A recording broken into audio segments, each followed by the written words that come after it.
Hey up everybody, Magpie Gaming here, and in this video I'm going to quickly go through some of the errors and some of the things that seem to have become broken since the latest update to Escape from Tarkov. Unfortunately, it seems as though the update has messed a lot of things up.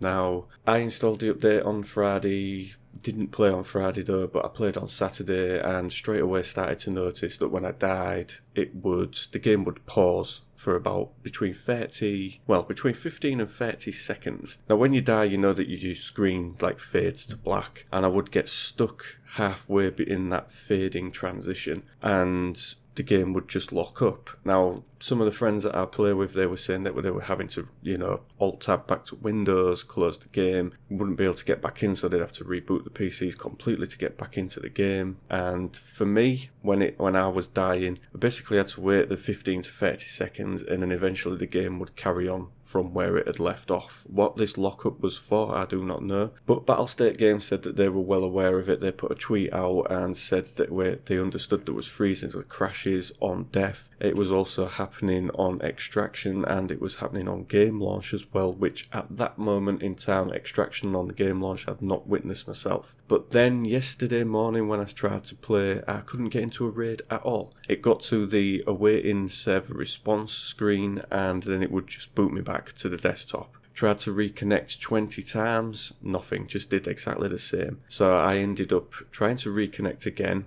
and then hitting back as soon as it started to load. Now apparently if you're going into a raid and something happens, now people say that you lose all of your gear if you back out, but apparently if you hit back really quick, then it backs out and you don't lose none of your gear. I don't know if that's true or not, but that's what a lot of people on Reddit and Twitter were saying. So we had those errors, I couldn't get in. Eventually I had to back out of it, like I said, and then go in as a scav. As going in as a scav worked.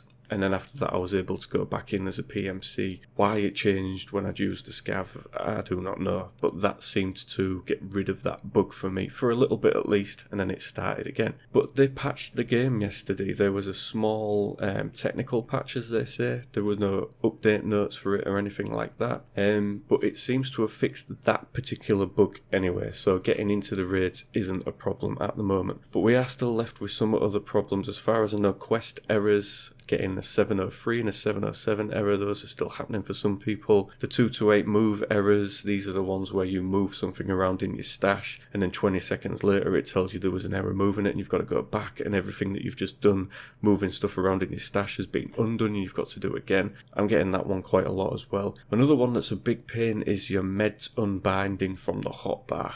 Now, for some reason, you can bind all of your meds before you go into a raid, but when you get in the raid, they've all been unbinded. Now, for me, slot number 4 stayed binded. That was fine. But all of the other slots after that, 5, 6, 7, 8, they wouldn't bind properly. And even when you were starting the raid, I typically bind an IFAX or a Salewa into number 4, and then I put painkillers in 5 and 6. And the painkillers were binding. You could start the raid and then bind them. I was putting the painkillers in, but when I went to use them, I got the little animation telling me that they was being used, but then nothing. The painkillers wasn't applied to my character, so I would have to go into my stash, right click on use to actually use these.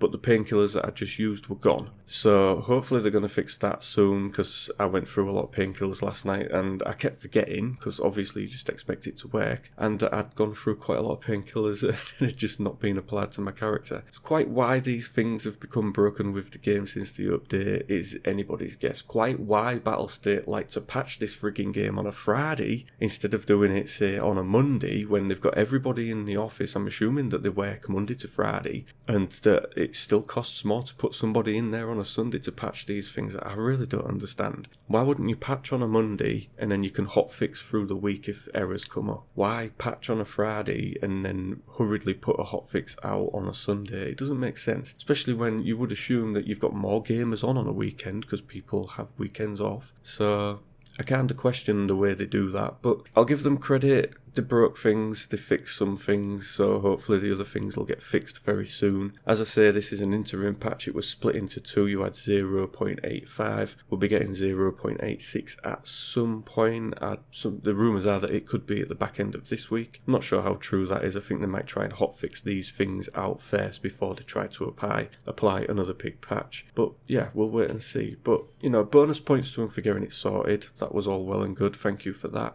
But yeah, fix this meds unbinding because it's really annoying. Also, it seems like pistol glitches have gone. I played a number of rounds on Factory last night, more rounds than I usually care to play on Factory because Factory is usually a complete nightmare for me. But me and two of my friends went in and we completely owned it for about 8 rounds in a row. And I didn't see one person glitching with a pistol. So seems like that might be out of the game for now. I do understand though that it's been patched out before and people have found a way of getting it back in. I'm sure that there's a few other YouTubers that'll delight in telling us if they found a way around it, but for now it seems like it's gone, so hopefully it won't return. Could be that they've had to apply some very heavy tactics to try and stop that, and that's maybe what's broken other things within the game, but yeah, we'll have to wait and see. Hopefully the things that are still broke get fixed very soon. So as always, ladies and gentlemen, thank you very much for watching and listening. Don't forget to like, share and subscribe, and I will catch you in the next one. Take care.